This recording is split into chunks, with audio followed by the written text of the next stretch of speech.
Banyak saat ini isu yang mengatakan BCL mempunyai hubungan spesial dengan Ariel Noah. Ada pula para fans keduanya yang mendoakan agar sang idola benar-benar menjadi sepasang kekasih. Namun BCL dan Ariel telah mengatakan bahwa mereka tidak dalam ikatan cinta. Keduanya mengatakan hanya sebatas teman dalam bekerja. Terbaru dalam sebuah Instagram gosip BCL, Bak menegaskan bahwa dirinya tidak akan mencari pengganti mendiang Ashraf Sinclair. Ia mengatakan posisi mendiang sang suami tidak akan tergantikan. Aku tidak mencari pengganti, tidak akan ada yang bisa menggantikan, ungkapnya. Ia hanya mengatakan akan tetap mencari sosok pria namun hanya sebatas teman. Kalau mencari teman cerita aku terbuka, ungkap BCL. Bunga Citra Lestari memang masih sangat mencintai mendiang suaminya. Diakuinya bahwa ia pernah tidak berbicara dengan siapapun sampai 8 bulan setelah kepergian Ashraf Sinclair. Dulu selama 8 bulan aku tidak bicara dengan siapapun, jelasnya. Saat ini dirinya mengaku hanya menjalani hidup apa adanya. Lihat kemana yang ditakdirkan Allah SWT seperti apa buat aku, ungkapnya.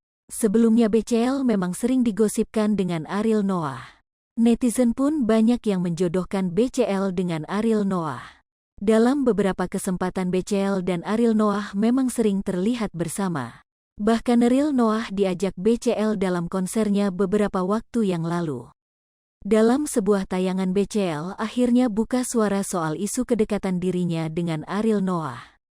Penyanyi BCL mengaku dengan Ariel Noah tidak ada hubungan spesial. Penyanyi BCL mengaku hanya berteman baik dengan Ariel Noah. Dia teman baik aku, ungkap BCL. Bahkan BCL pun menganggap gosip yang beredar tentang kedekatan dirinya dengan Ariel Noah hanya untuk hiburan.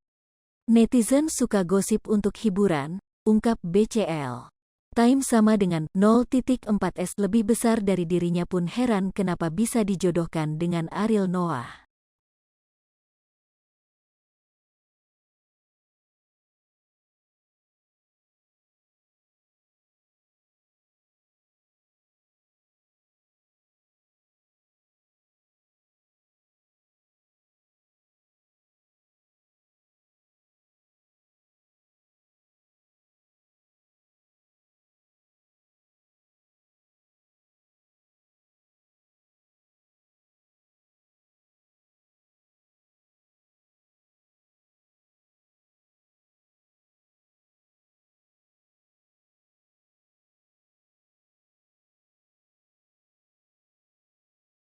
Hai pemirsa Sri Popo TV, jangan lupa komen, like, dan subscribe, serta tonton terus berita-berita terbaru